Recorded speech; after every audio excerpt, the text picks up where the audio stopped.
Assalamualaikum warahmatullahi wabarakatuh.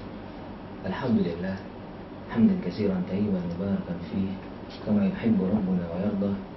Asyhadu an la ilaha illallah wahdahu la syarikalah wa asyhadu anna Muhammadan abduhu wa rasuluhu la nabiyya ba'dah. Qala Allah Ta'ala fi kitabihil karim, ya ayyuhalladzina amanu taqullaha wa qulu qawlan sadida yuslih lakum a'malakum wa yaghfir lakum dhunubakum wa man yuti'illah wa rasulahu faqad faza fawzan 'azima. Naam jangdara, tentunya segala puji hanya bagi Allah Azza wa Jalla. Kepadanya lah kita memberikan sanjungan, memohon pertolongan dan memohon ampunan. Dan hanya kepada Allah wahai jangdara kita senantiasa berlindung dari kejahatan diri dan keburukan amal perbuatan kita. Semoga Allah Azza wa Jalla menyatukan hati-hati kita semua untuk senantiasa berada di atas akidah yang lurus, akidah yang hak, dan untuk senantiasa mengikuti sunnah-sunnah Rasulnya. Seperti biasa saudara, siar akidah hadir untuk berbagi pengetahuan, untuk saling mengingatkan akan pentingnya akidah yang benar, dan tentunya untuk saling nasihati dalam kebenaran dan kesabaran. Dan alhamdulillah di pagi yang berbahagia ini, di edisi Sabtu 15 Rajab 1434 Hijriah, bersama kami telah hadir Al-Ustaz Abu Zubair Al-Hawari Hafizullah Ta'ala. Beliau adalah alumnus Universitas Islam Madinah, yang insya Allah di pagi yang berbahagia ini beliau akan berbicara mengenai hakikat makna syahadat Muhammad dan Rasulullah.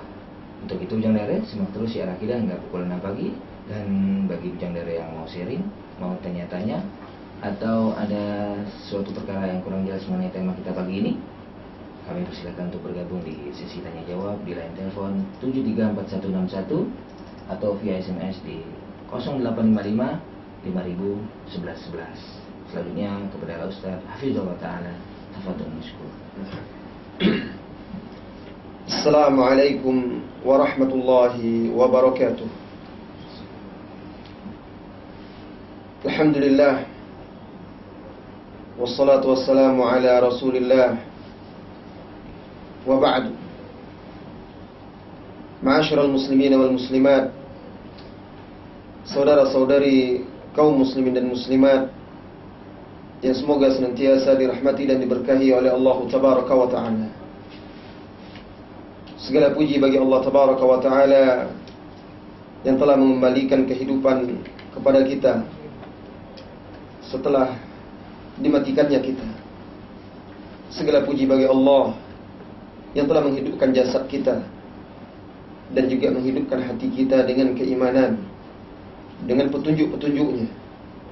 Mudah-mudahan saudara-saudari kaum muslimin dan muslimat yang pagi hari ini bergabung bersama kami dalam acara ini senantiasa dianugerahi oleh Allah Tabaraka wa Ta'ala hati yang terang benderang dengan cahaya Al-Quran dan sunnah-sunnah Rasulullah Sallallahu Alaihi Wasallam yang sahihah.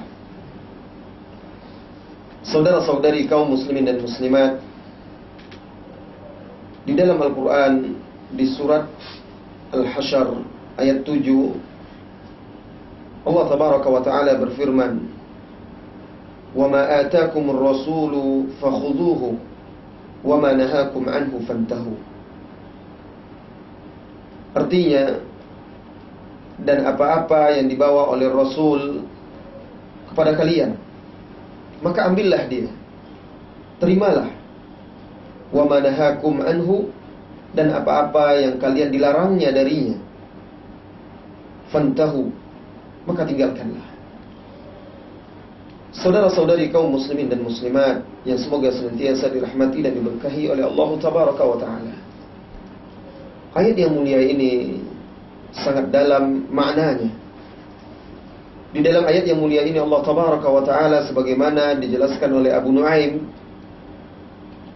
rahimahullahu ta'ala, Allah Tabaraka wa Ta'ala di dalam ayat ini menjelaskan keistimewaan, kelebihan yang diberikannya kepada Nabi dan Rasulnya, manusia pilihannya, Muhammad sallallahu alaihi wasallam, di mana Allah tabaraka wa taala mewajibkan, memfardukan secara mutlak kepada alam, kepada jin dan manusia untuk menerima apa saja yang dibawa oleh Rasulullah sallallahu alaihi wasallam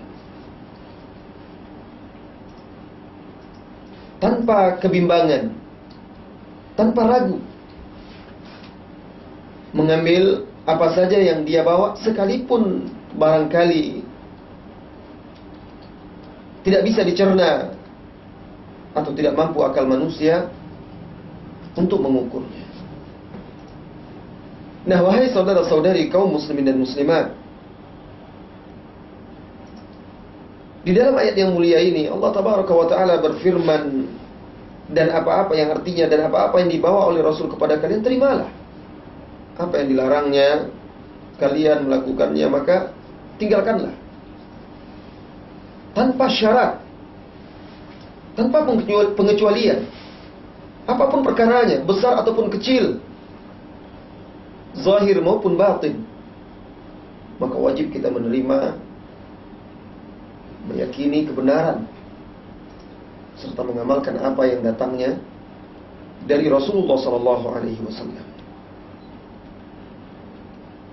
Karena dialah suri tauladan kita. Allah tabaraka wa taala berfirman, laqad kana lakum fi rasulillahi uswatun hasanah. Sungguh pada diri Rasulullah sallallahu alaihi wasallam itu terdapat bagi kalian suri tauladan yang baik. Dan karena sesungguhnya mentaati Rasulullah sallallahu alaihi wasallam itu termasuk ketaatan kepada Allah tabaraka wa taala. Allah berfirman, "Wa may yuti'ir rasula faqad ata'a Allah." Barang siapa yang mentaati Rasul, berarti dia telah mentaati Allah tabaraka wa taala.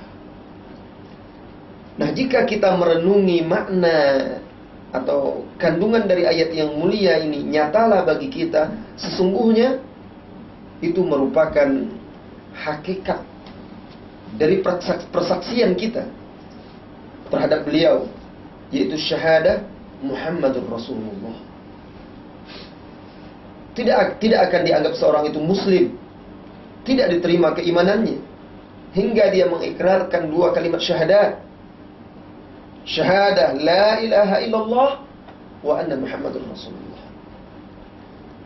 Nah, pada kesempatan pagi hari ini kita akan mengkaji secara singkat, tapi mudah-mudahan bisa kita pahami tentang hakikat makna bagian dari syahadat ini, bagian keduanya, yaitu kesaksian kita bahwa Muhammad itu adalah utusan Allah tabaraka wa taala. Nah, bukti nyata dari persaksian kita ini terhadap beliau, kita harus siap menerima apa saja yang datangnya dari Rasulullah SAW, baik dalam masalah akidah, keyakinan, kemudian dalam masalah ibadah, kemudian dalam masalah muamalah, akhlak sesama, bahkan dalam segala aspek kehidupan kita. Jika ada sesuatu petunjuk, keterangan dari Rasulullah SAW, wajib kita tunduk dan patuh kepadanya. Kaum muslimin dan muslimat yang semoga senantiasa dirahmati dan diberkahi oleh Allah tabaraka wa taala. Ayat yang mulia ini di surah Al-Hasyr ayat 7 ini dijadikan oleh para ulama-ulama kita sebagai dalil dalam banyak masalah, bahkan dalam seluruh bab-bab ilmu dan agama. Dalam masalah akidah misalnya, ulama-ulama yang membidangi akidah, mereka menjadikan ayat yang mulia ini sebagai landasan, pondasi, hujjah tentang kewajiban seseorang itu at-taslim, tentang wujub taslim wal inqiyad, kewajiban seorang muslim untuk tunduk patuh, menerima nas-nas, dalil-dalil syar'iyyah baik dari Al-Quran ataupun yang dibawa oleh Rasulullah SAW, sekalipun barangkali tersembunyi maknanya bagi kita atau sulit bagi kita untuk memahaminya, wajib kita menerima dan meyakininya. Sebaik-baik contoh dalam masalah ini, wahai saudara-saudari kaum muslimin dan muslimat, sikap sahabat yang mulia Abu Bakar Siddiq radhiyallahu anhu dalam peristiwa Isra dan Mi'raj. Karena dalam logika manusia di masa itu, bahkan di zaman sekarang pun kita tidak akan bisa mencernanya bagaimana Rasulullah SAW melakukan perjalanan dari Mekah ke Baitul Maqdis, kemudian naik ke langit yang ketujuh, lalu turun lagi ke Baitul Maqdis, kemudian kembali lagi ke Mekah hanya dalam satu malam. Bahkan beliau sholat subuh, telah kembali dan sholat bersama keluarganya. Siapa yang bisa mencernanya? Logika dan akal mana yang bisa menerimanya? Hanya logika, akal orang-orang yang beriman kepada Allah dan Rasulnya Sallallahu Alaihi Wasallam. Nah, ketika Rasulullah Sallallahu Alaihi Wasallam menceritakan peristiwa tersebut kepada orang-orang musyrikin, mereka tertawa, mencemooh. Mereka tidak percaya. Sekalipun Rasulullah Sallallahu Alaihi Wasallam sudah mendatangkan bukti, beliau menceritakan bahwa beliau berpapasan dengan kafilah, salah satu kafilah rombongan perniagaan Quraisy. Nah, beliau sebutkan siapa rombongannya, bagaimana ciri-ciri mereka, dan ternyata setelah orang itu kembali ditanya persis pada waktu yang dimaksud oleh Rasulullah SAW itu mereka sedang berada di tempat tersebut. Tapi mereka juga tidak percaya, dan mereka merasa mendapat senjata untuk mendustai Rasulullah SAW. Maka mereka datang menemui Abu Bakar Siddiq radhiyallahu anhu. Kesempatan mereka, menurut anggapan mereka, kesempatan bagi mereka untuk menggoyahkan keyakinan Abu Bakar Siddiq radhiyallahu anhu. Datang mereka. Lalu mereka ceritakan kepada Abu Bakar, "Hai Abu Bakar, temanmu bercerita begini dan begini tentang Isra Mi'raj itu." Apa jawaban Abu Bakar? Perhatikan. Beliau berkata, "La in kana qad qalaha laqad sadaq." Tanpa bimbang, tanpa ragu.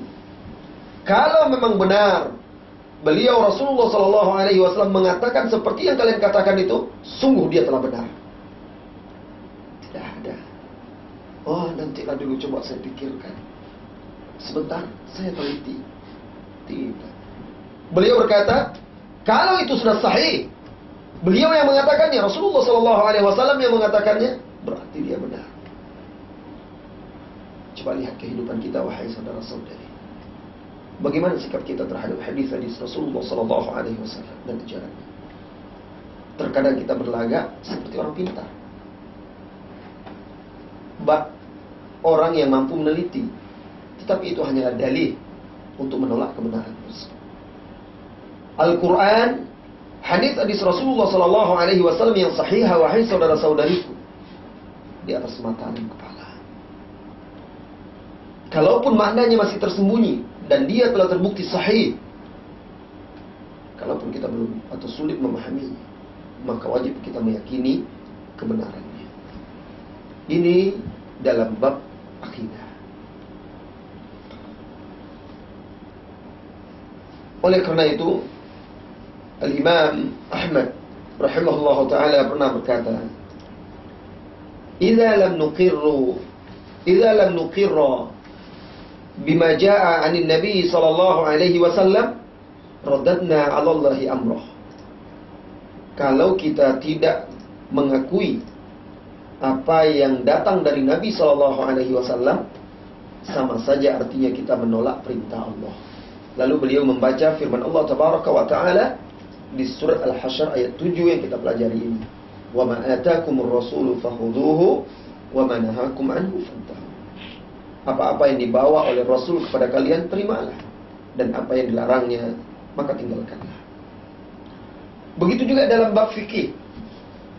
Para mufti, para ulama, mulai dari kalangan sahabat sampai hari ini, menjadikan surat ini, ayat ini, surah Al-Hasyr ayat 7 ini sebagai hujjah dan dalil.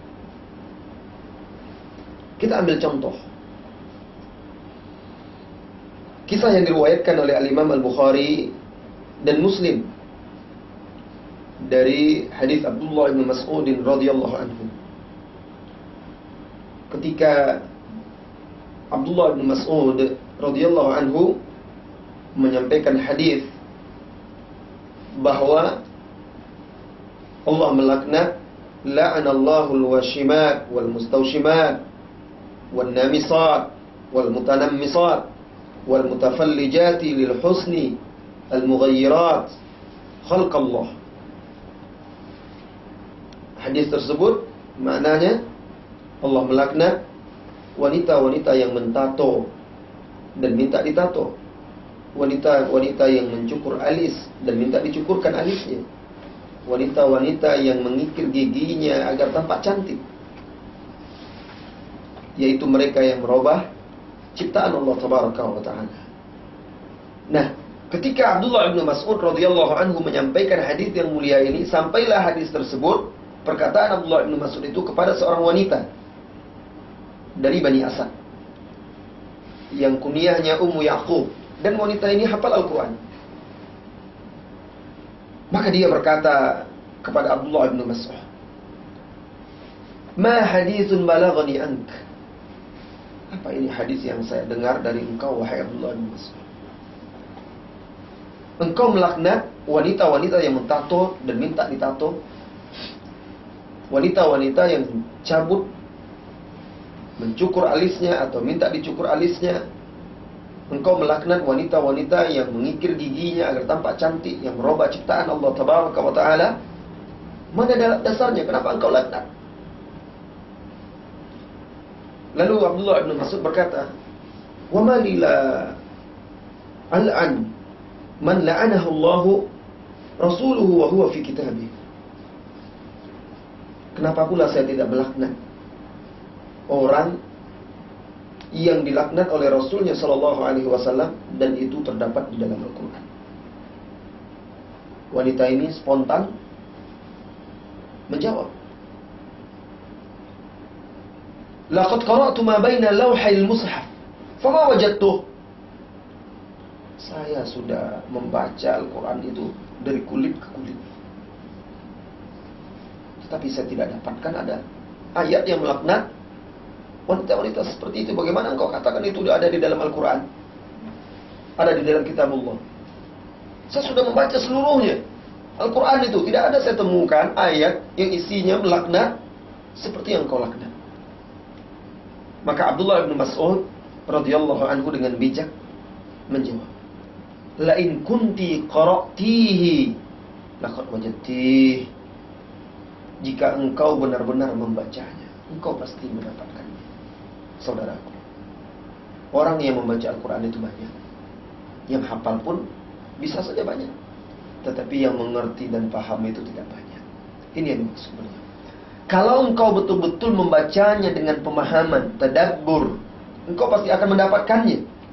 Qala Allah Azza wa Jalla, Allah Azza wa Jalla berfirman, kata Abdullah bin Mas'ud radhiyallahu anhu, "Wa ma atakumur rasulu fakhudhuhu wa ma nahakum anhu fantahu." Allah berfirman, apa saja yang dibawa oleh Rasul kepada kalian maka terima, dan apa yang dilarangnya maka tinggalkan. Nah, ini yang dimaksud beliau ada di dalam Al-Quran. Karena Rasulullah melaknatnya dan Allah memerintahkan kita menerima apa yang dibawa oleh Rasulullah SAW, berarti Al-Quran juga melaknatnya. Perhatikan, Abdullah bin Mas'ud radhiyallahu anhu menjadikan surah Al-Hasyr ayat 7 ini sebagai dalil tentang terlarangnya perbuatan-perbuatan tersebut. Saudara-saudari kaum muslimin dan muslimat yang semoga senantiasa dirahmati dan diberkahi oleh Allah tabaraka wa ta'ala. Dan masih banyak lagi kisah-kisah dari para sahabat serta ulama-ulama salaf dahulunya dalam masalah ini. Nah,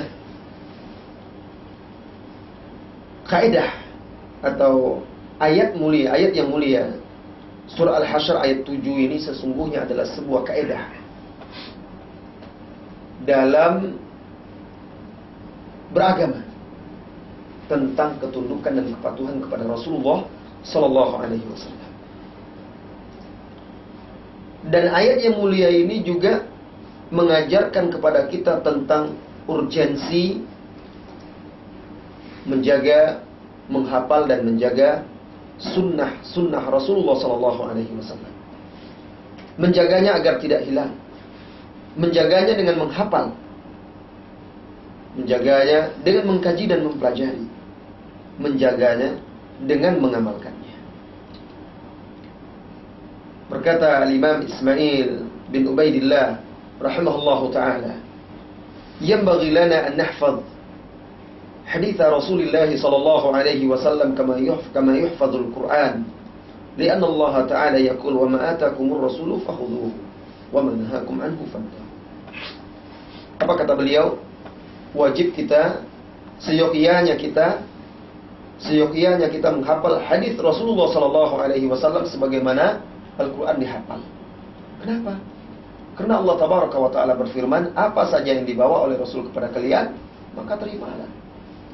Nah, mustahil kita akan bisa menerima, mengamalkannya kalau kita tidak menghafal dan menjaganya.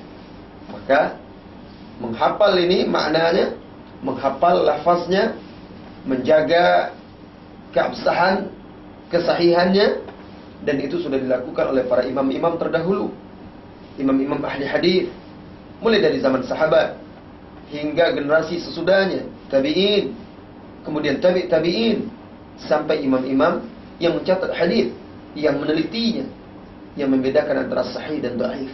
Itu termasuk menjaga sunnah Rasulullah sallallahu alaihi wasallam.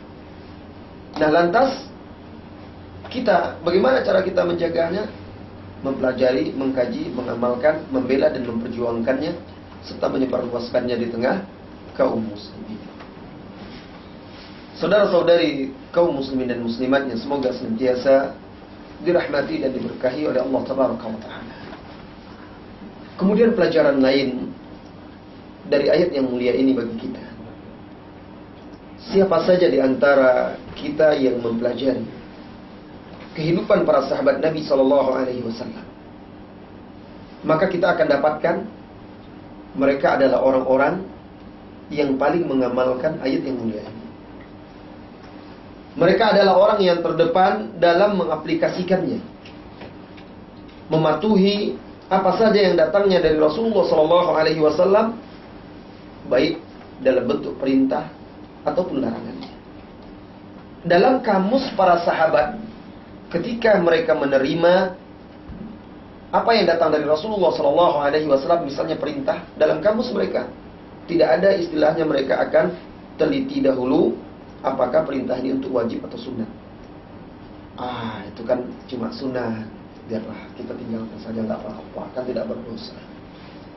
Atau tidak ada dalam kamus mereka ketika datang larangan dari Rasulullah sallallahu alaihi wasallam, lalu mereka mencari-cari alasan, itu cuma makruh kok, tidak sampai kepada haram. Kan tidak haram, cuma makruh. Tidak.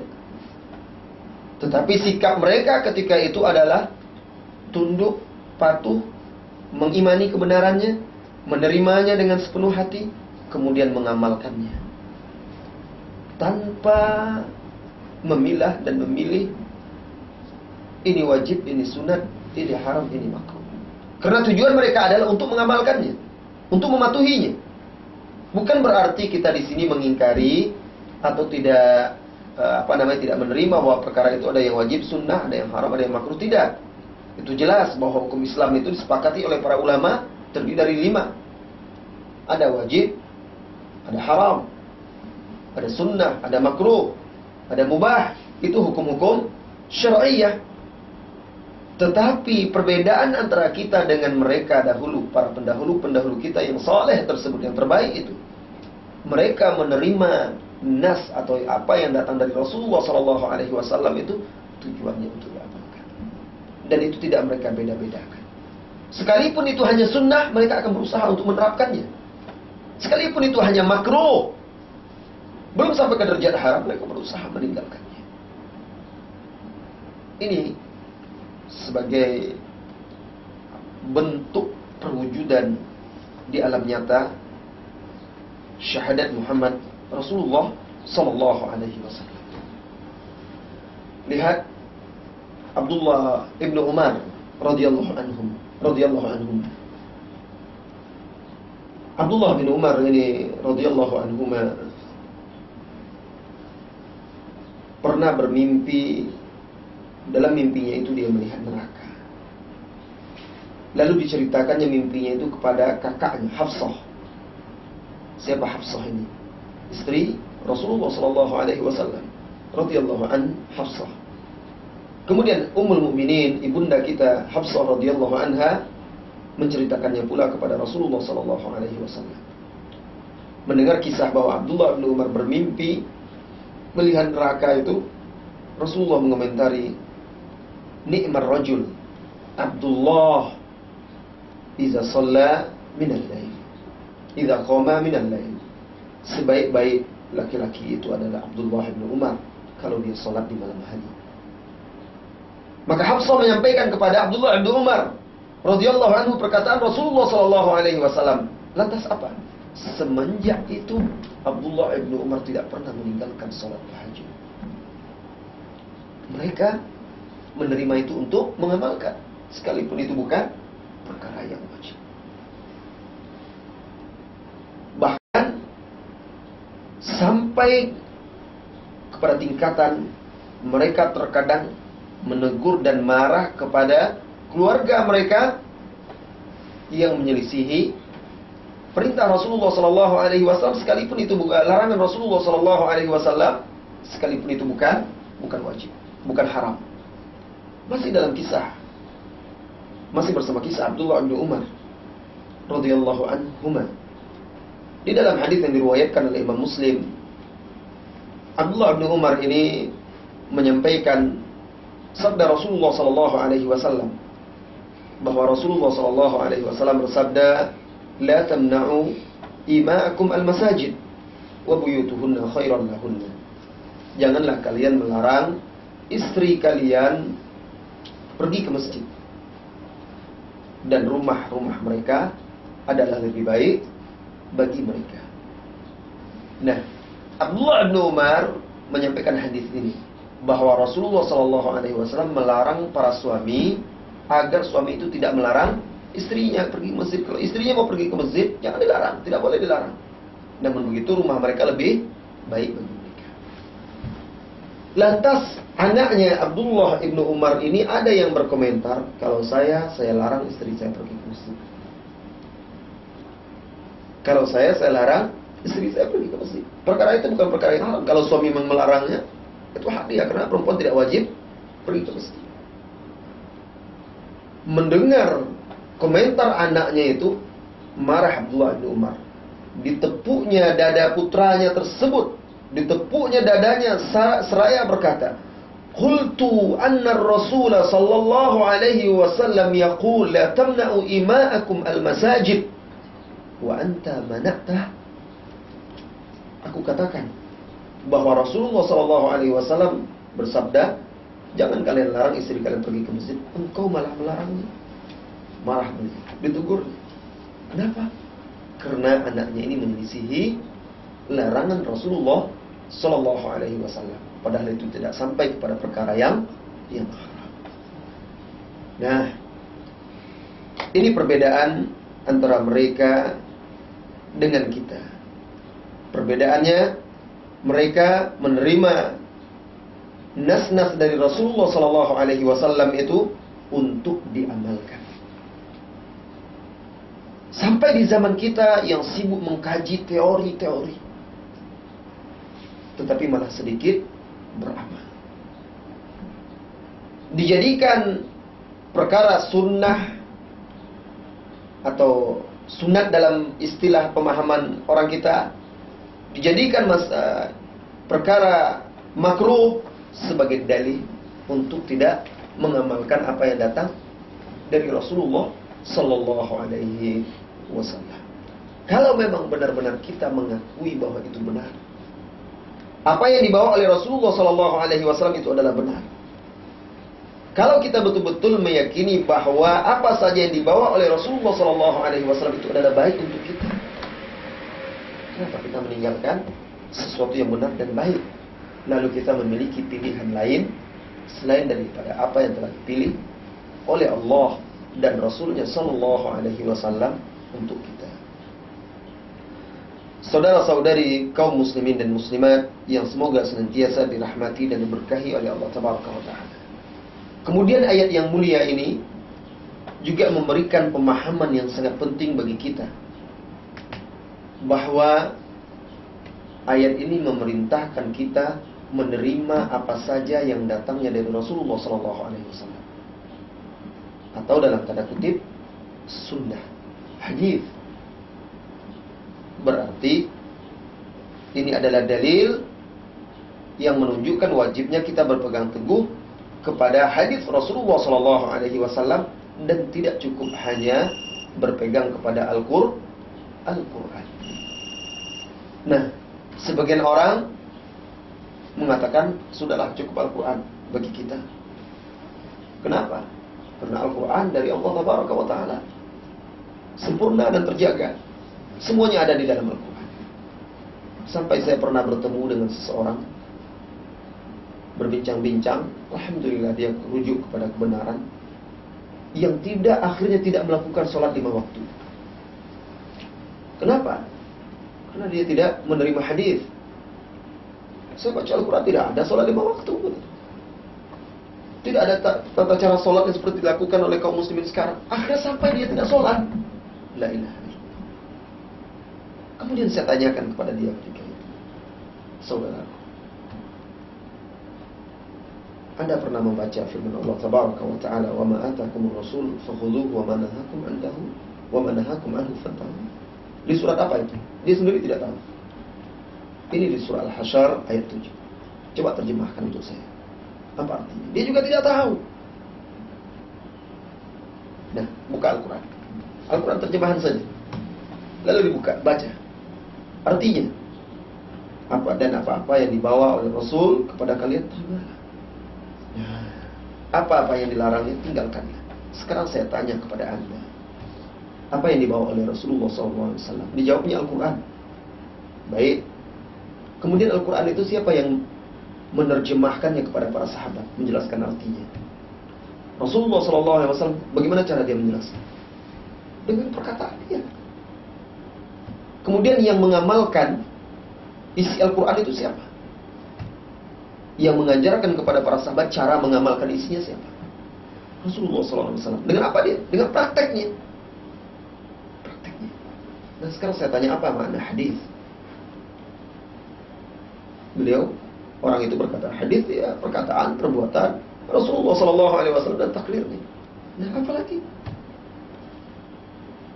Bukankah Allah berkata, apa saja yang dibawa oleh Rasulullah SAW, maka terima, ambil. Nah, beliau membawa Al-Quran, kemudian Al-Quran itu beliau praktekkan dengan amalia dia. Berarti ada dua di sini. Al-Quran, kemudian hadis Rasulullah SAW, perkataan, perbuatan beliau yang merupakan juga sebuah syariat dan juga penjelas bagi Al-Quran. Maka dengan demikian artinya apa yang datangnya dari Rasulullah SAW itu juga bersumber dari Allah Tabaraka wa Ta'ala. Wajib kita menerimanya berdasarkan ayat yang mulia ini. Saudara-saudari kaum muslimin dan muslimat yang semoga senantiasa dirahmati dan diberkahi oleh Allah Tabaraka wa Ta'ala. Jadi hakikat syahadat Muhammad Rasulullah adalah kewajiban kita untuk meyakini bahwa dia adalah Nabi dan Rasul yang diutus oleh Allah Tabaraka wa Ta'ala kepada jin dan manusia sebagai penutup para Nabi dan Rasul.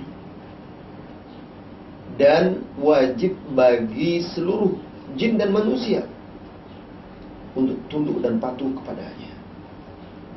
Dan tidak akan diterima oleh Allah sesudah itu kecuali orang-orang yang beriman kepadanya dan meniti jalan yang telah ditempuhnya. Saudara-saudari kaum muslimin dan muslimat, mudah-mudahan pesan-pesan singkat ini benar-benar bisa menjadi kaidah bagi kita, kaidah yang menjadi landasan kita untuk beramal tentang ketundukan, kepatuhan kepada Rasulullah Sallallahu Alaihi Wasallam. Dan selanjutnya serahkan kembali kepada pembawa acara kita. Allahu a'lam bissawab. Afwan Jendere, kita break dulu beberapa menit. Iya, saudara-saudari kaum muslimin dan muslimat, sebelum kita bertanya jawab ya, melengkapi pembahasan kita tadi tentang syahadat Muhammadur Rasulullah sallallahu alaihi wasallam. Saudara-saudari kaum muslimin dan muslimat, kepatuhan dan ketundukan kepada Rasulullah sallallahu alaihi wasallam adalah merupakan salah satu sebab kebahagiaan dan juga kejayaan umat Islam. Sebagaimana menyelisihi perintahnya merupakan sebab umat Islam ditimpa oleh fitnah, kekacauan, dan juga Allah mengancam azab yang pedih bagi orang-orang yang menyelisihi perintahnya. Di dalam Al-Quran Allah Tabaraka wa Ta'ala berfirman, "Falyahdharil ladzina yukhalifuna an amri an tusibahum fitnah aw yusibahum adzabun alim." Hendaklah takut orang-orang yang menyelisihi perintahnya. Perintahnya di sini maksudnya perintah Rasulullah sallallahu alaihi wasallam. Hendaklah orang-orang yang menyelisihi perintahnya takut bahwa mereka akan ditimpa oleh fitnah atau azab yang pedih. Nah, ayat yang mulia ini semakin memperkuat firman Allah Tabaraka wa Ta'ala di surah Al-Hasyr tadi tentang kewajiban menerima apa saja yang datangnya dari Rasulullah sallallahu alaihi wasallam. Kalau kita melihat realita kehidupan umat Islam hari ini, maka semakin yakinlah kita akan kebenaran firman Allah Tabaraka wa Ta'ala ini. Kaum muslimin banyak meninggalkan sunnah-sunnah Rasulullah sallallahu alaihi wasallam, menyelisihi perintahnya, tidak bersungguh-sungguh untuk menerapkan, tidak bersungguh-sungguh untuk menjadikan Rasulullah sallallahu alaihi wasallam sebagai suri tauladan dalam segala aspek kehidupan mereka. Akhirnya, lihatlah apa yang menimpa kaum muslimin. Kekacauan, perpecahan, kelemahan, dan berbagai macam musibah-musibah yang silih berganti menimpa umat Islam. Maka mari kembali kepada sunnah Rasulullah sallallahu alaihi wasallam. Mari memegang teguhnya, menerapkan dalam kehidupan kita, berhukum kepadanya,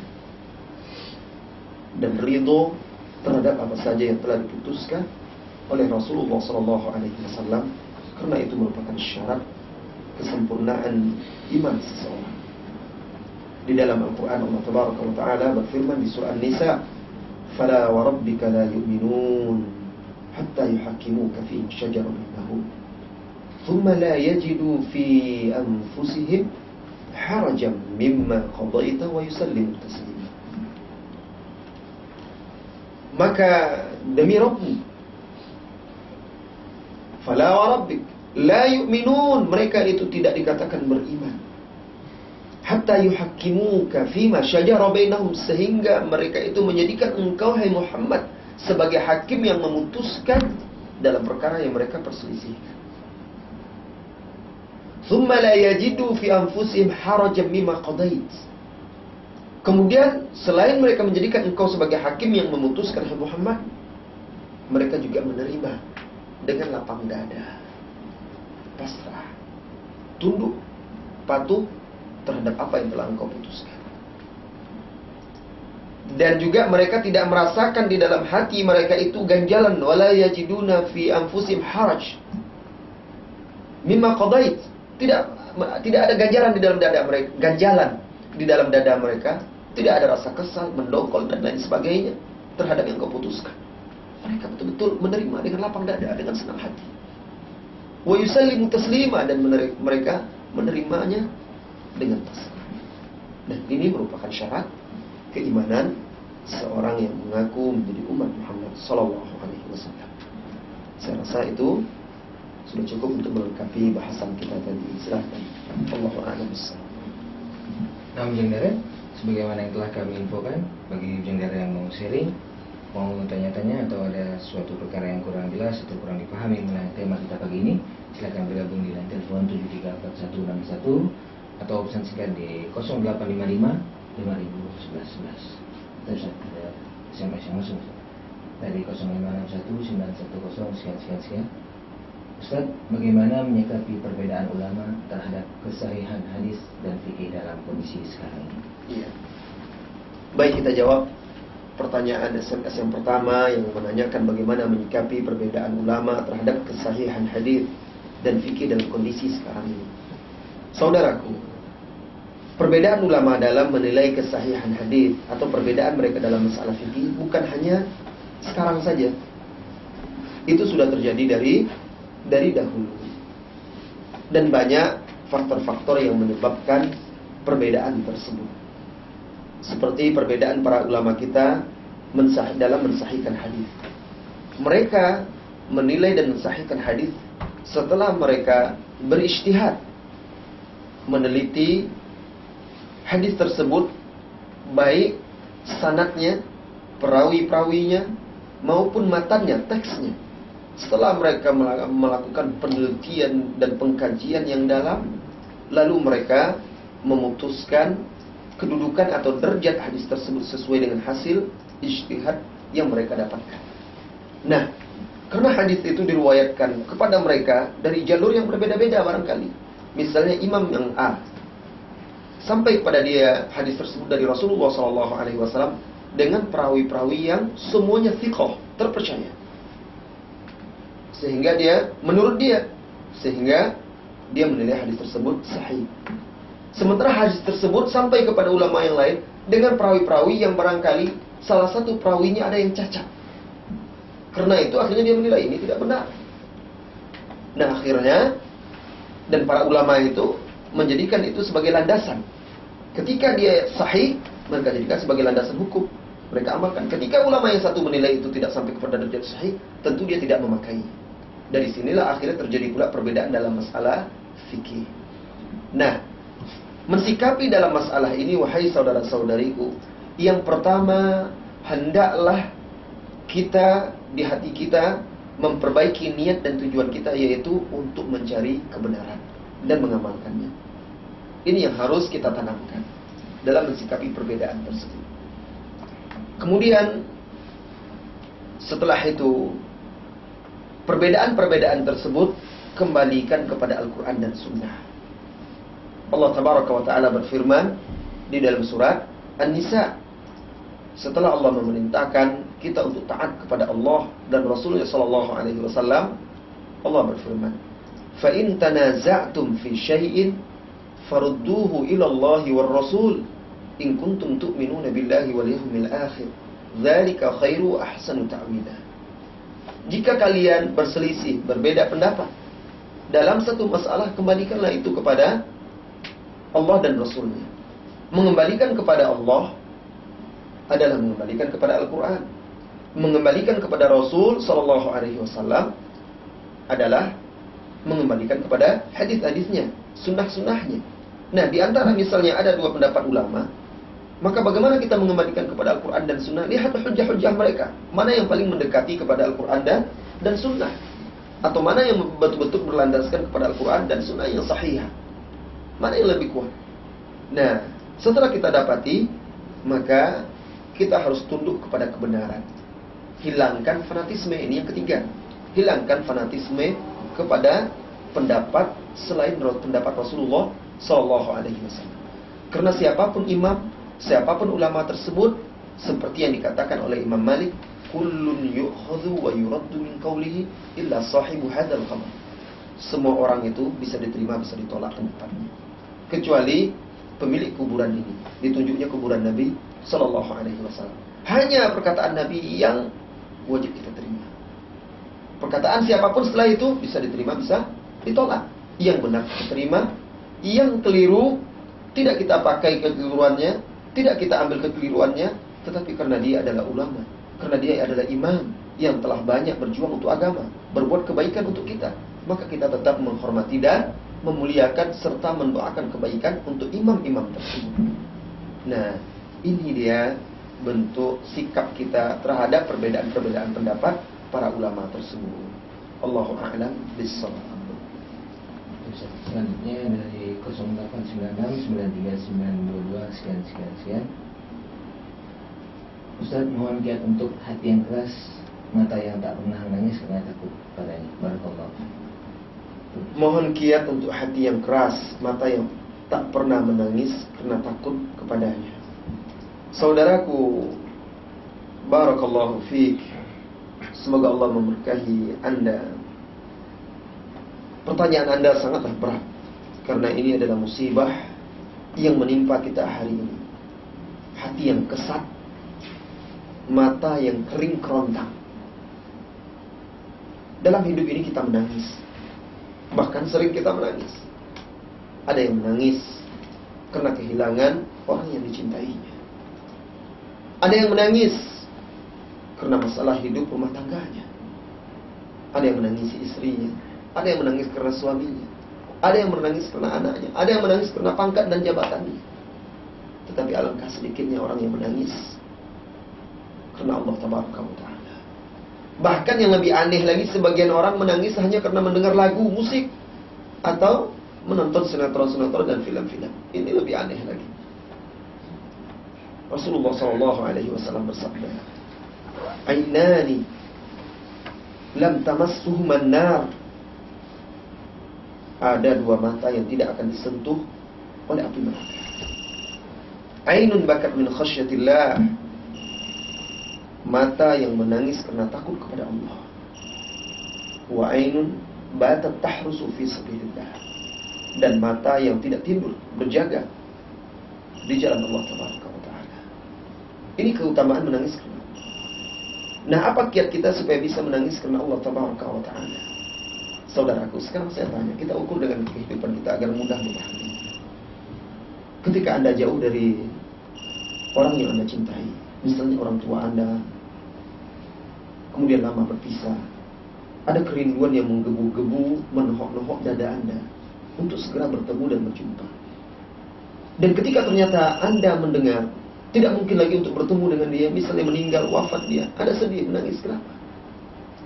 Kenapa Anda sedih dan menangis? Karena Anda mengenal dia. Tapi ketika Anda mendengar si fulan meninggal, Anda tahu dia, tapi tidak begitu mengenalnya, tidak akrab kepada dia, Anda tidak merasa sedih. Kita sering mendengar diumumkan tetangga kita meninggal, teman kita meninggal, tapi tidak ada perasaan sedih. Tapi tak kala seseorang yang sangat kita cintai, kita tahu kita berpisah, ada kerinduan dan membuat kita menangis meneteskan air mata karena kita mengenalnya. Jadi saudara-saudariku, bagaimana mungkin Anda akan menangis karena Allah? Takut kepada Allah, Anda tidak mengenal Allah Tabaraka wa Ta'ala. Kita belum mengenalnya dengan sebenarnya. Sebagian orang ketika dia misalnya diinterogasi, ketakutan kepada orang yang menginterogasinya, bisa-bisa menangis dia. Menangis karena takut. Kita tidak takut kepada Allah Tabaraka wa Ta'ala karena kita belum mengenalnya. Nah, jadi kiat yang pertama, wahai saudara-saudariku, perbaiki lagi ma'rifatullah itu, pengenalan terhadap Allah Taala. Tanyakan kepada diri Anda, apakah betul saya sudah mengenal Allah? Sampai di batas mana pengenalan saya terhadap Allah Taala? Barangkali hanya sekedar teori yang saya hafal. Barangkali hanya sebagian sedikit cara-cara mengenal Allah yang baru saya ketahui. Benarkah Anda sudah mengenal akidah yang benar? Anda sudah mempelajari dengan baik dan benar asma'ul husna dan sifat-sifat Allah? Bukankah kita mengenalnya dengan nama-nama dan sifat? Anda sudah mengkaji kitab Allah, ayat-ayatnya, agar Anda bisa mengenalnya melalui ayat-ayat tersebut? Apakah Anda sudah merenungi ayat-ayat kauniyah di alam semesta ini yang menunjukkan kekuasaan, keperkasaan Allah Tabaraka wa Ta'ala? Anda ada mengambil iktibar dan ibrah. Barangkali ini kekurangan kita. Kemudian kiat yang kedua, jauhi dosa. Karena dosa yang membuat hati itu kesat. Lalu karena hati itu kering dan kerontang, bagaimana lagi akan mengairi mata kita? Kalau hati itu senantiasa dibasahi dengan keimanan, kebaikan-kebaikan, maka telaga yang ada di hati kita itu akan mengairi mata itu. Sehingga seseorang bisa menangis mendengar ayat-ayat Allah, bergetar ketika mendengar asma-Nya disebut, menangis ketika dia sendiri seorang diri memohon, bermunajat kepada Allah Tabaraka wa Ta'ala. Kemudian yang ketiga, wahai saudaraku, wahai saudariku, yang semoga dirahmati dan diberkahi oleh Allah Tabaraka wa Ta'ala, perbanyak mengingat kematian. Nah, kita seolah-olah lupa bahwa kita hidup di dunia ini sebentar. Kita seolah-olah lupa bahwa malaikat maut itu, kalaupun hari ini dia mencabut nyawa orang lain, bukan berarti dia melewatkan kita, tetapi itu menunjukkan semakin dekatnya dia kepada kita. Nah, ingat, kapanpun Anda bisa saja mati dan dicabut nyawa Anda. Nah, kalau ada rasa takut itu, bayangkan apa yang sudah saya persiapkan untuk kematian. Bayangkan bagaimana dahsyatnya azab neraka dan bagaimana indahnya surga.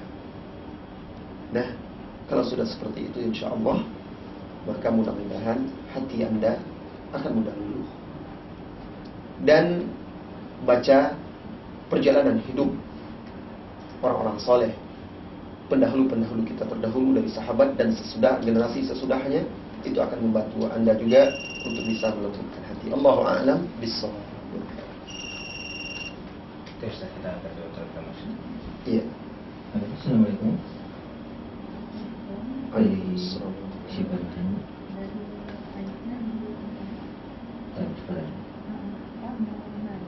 Iya. Tarikat dan tasawuf. Kedua, tadi nggak sampai Bapak mengatakan mereka dibacakan ayat-ayat ini ayat besar.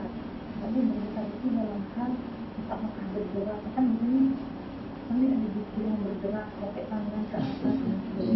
Apakah itu ada sunnahnya? Kan membacakan ayat Al-Quran itu bisa bergetar dan menangis. Bergetar itu dalam tanda hal yang apakah bergerak, yang bergetar tangannya atau badannya, dan seperti apa gitu. Terima kasih Pak, sekarang jazakallahu khairan. Wa anti jazakillahu khairan wa baraka fikir rahman. Saudariku yang semoga senantiasa dirahmati dan diberkahi oleh Allah Tabaraka wa Ta'ala. Ada dua pertanyaan ya dari saudari kita. Yang pertama, saudari kita ini bertanya tentang tasawuf dan tarikat. Saudariku wanita muslimah, sesungguhnya Rasulullah SAW meninggalkan umat ini, tidak meninggalkan umat ini kecuali agama ini telah sempurna. Jadi apapun yang dibutuhkan oleh umatnya sampai akhir zaman itu sudah disampaikan, sekecil apapun itu. Nah, bayangkan oleh Anda, sampai masalah adab di WC saja itu diajarkan oleh Rasulullah SAW.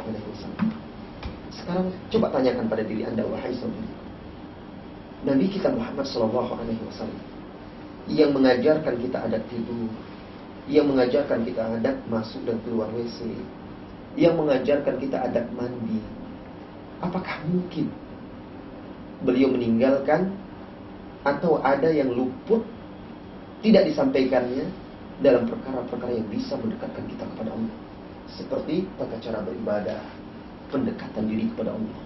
Itu mustahil. Karena kalau saja masalah tidur, makan, minum, adab dan etika masuk keluar WC dijelaskan, apalagi masalah yang memasukkan kita ke dalam surga. Memang itu tugas Rasulullah SAW. Pasti semuanya telah dijelaskan seterang-terang, sejelas-jelasnya. Itu sudah pasti. Tidak ada lagi yang tersembunyi. Oleh karena itu Allah berfirman di dalam surah Al-Maidah yang termasuk ayat terakhir turun, Al-yawma akmaltu lakum dinakum wa atmamtu 'alaikum ni'mati wa raditu lakumul Islam dinan. Hari ini aku sempurnakan bagi kalian agama kalian. Aku sempurnakan nikmatku atas kalian. Aku ridhoi Islam sebagai agama kalian. Nah, apa kata Imam Malik tentang ayat ini? Wa ma lam yakun yawma idzin dina lam yakunil yawm. Maka apa saja yang di masa Rasulullah SAW tidak dilakukannya, tidak dimasukkannya ke dalam bagian agama, maka di zaman kita juga tidak termasuk dalam bagian agama. Silakan baca Al-Quran dari Al-Fatihah sampai An-Nas, maka kita tidak akan temukan, jujur, tidak akan kita temukan kata-kata tasawuf. Silakan buka hadis kitab Sahih Bukhari dari awal mulanya kitab Bada'il Wahyi sampai terakhir, hadis yang terakhir. Kita tidak akan temukan satu kata pun kalimat tasawuf. Silakan buka Sahih Muslim, Abu Daud, At-Tirmidzi, Ibnu Majah, An-Nasai, dan kitab-kitab hadis lainnya seperti kitab-kitab Musnad Imam Ahmad, kitab-kitab Mu'jam, At-Tabarani, dan lain segala macamnya. Cari. Indeks kata kan sekarang sudah banyak ya, program-program sekarang. Cari dalam hadis itu kata tasawuf. Tidak akan kita temukan di dalam satu kata Rasulullah SAW kalimat tasawuf. Maksud saya apa saya sampaikan ini saudariku kepada Anda? Saya ingin Anda berpikir, kalau memang itu sesuatu yang sangat penting, kok tidak pernah tersebut oleh Rasulullah SAW? Ini kan aneh.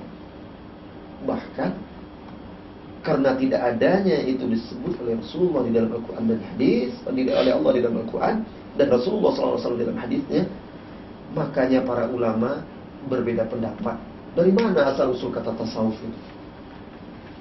Sampai lebih dari 70 pendapat ulama tentang asal usul kata tasawuf itu. Sehingga akhirnya ada yang menjelaskan kalau kalimat tasawuf itu tidak sesuai dengan tata bahasa Arab. Tidak ada asal katanya. Hanya ada satu yang mendekati kalimat suf, yang berarti bulu domba, wol, yang mencirikan orang-orang di zaman tabi'in, akhir masa tabi'in, yang mereka itu mendekatkan diri kepada Allah sangat mendekatkan, beribadah dengan kuat dan sangat mendekatkan diri kepada Allah, dan mereka banyak memakai baju-baju yang terbuat dari wol atau bulu domba. Hanya ke situ penisbatannya. Namun tidak pernah Rasulullah SAW, maka tidak kita kenal tarikat Abu Bakar, tarikat Umar, tarikat Utsman, tarikat Ali, ya. Nah, tarikat Ibnu Abbas, karena memang setelah kita selidiki, kita pelajari, kita kaji, tidak ada pernah Rasulullah SAW mengajarkannya. Kemudian pertanyaan yang kedua tentang bergetar ini, apa maksudnya Ustaz katakan tadi? Kalau mendengarkan ayat Allah bergetar, apakah bergetar tubuhnya seperti zikir, goyang-goyang dan lain sebagainya? Allah Tabaraka wa Ta'ala berfirman, wahai saudariku di surah Al-Anfal, innamal mu'minuna alladzina idza dzukirallahu wajilat qulubuhum wa idza tuliyat 'alaihim ayatuhu zadatuhum imanan wa 'ala rabbihim yatawakkalun. Apa kata Allah Tabaraka wa Ta'ala? Sesungguhnya orang-orang yang betul-betul beriman itu adalah orang-orang yang apabila disebut Allah di dekat mereka dan mereka mendengarnya, wajilat qulubuhum, bergetar hatinya. Jadi Bu, yang bergetar ini bukan kepala yang bergoyang-goyang, bukan pula badannya yang condong ke kanan dan ke kiri, tetapi Al-Quran sendiri mengatakan di ayat ini, wajilat qulubuhum, hati itu yang bergetar. Bagaimana getarnya hati? Anda akan merasakan jika Anda betul-betul memahaminya, ada perasaan takut. Bergetar itu bertambah keimanannya, karena setelah itu dikatakan apabila dibacakan ayat-ayat kepada mereka, zadatuhum imana, bertambah keimanan mereka. Jadi ini masuk bergetar di sini maknawi, hati kita itu ada perasaan takut, ada perasaan bertambah cinta kepada Allah, ada kerinduan kepadanya, ada pengharapan kepadanya. Nah, semakin bertambah semangat kita untuk beribadah kepadanya. Ini yang dimaksud wajilat qulubuhum, bergetar hatinya. Itu yang dimaksud oleh Allah Tabaraka wa Ta'ala. Baiklah saudara-saudari kaum muslimin dan muslimat, tidak terasa sudah 1 jam kurang lebih kita bersama. Saya mohon maaf hanya sampai di sini bisa bersama kita dalam acara ini, dan doa saya untuk Anda semuanya, mudah-mudahan Allah Tabaraka wa Ta'ala membimbing kita kepada ilmu yang bermanfaat dan memudahkan kita untuk mengamalkannya, berpegang teguh kepadanya sampai akhir hayat kita. Akhirnya, wassallallahu wasallam ala nabiyyina Muhammad walhamdulillahi rabbil alamin. Subhanakallahumma wa bihamdika asyhadu an la ilaha illa anta astaghfiruka wa atubu ilaik. Assalamualaikum warahmatullahi wabarakatuh. Alhamdulillah, pendengar, sampai di sini pertemuan kita di Syiar Akidah pagi ini. Semoga apa yang disampaikan Al-Ustaz Abu Zubair Al-Hawari Hafizullah Ta'ala bermanfaat bagi kita semua. Mohon maaf bagi SMS yang masuk dan telepon yang masuk yang belum sempat kita jawab pada hari ini. Kebenaran datangnya dari Allah dan kesalahan tentunya datang dari syaitan serta diri kami pribadi. Untuk itu kami mohon maaf jika ada kata-kata yang salah atau menyinggung perasaan janggal sekalian. Subhanakallahumma wa bihamdika asyhadu an la ilaha illa anta astaghfiruka wa atubu ilaik. Assalamualaikum warahmatullahi wabarakatuh.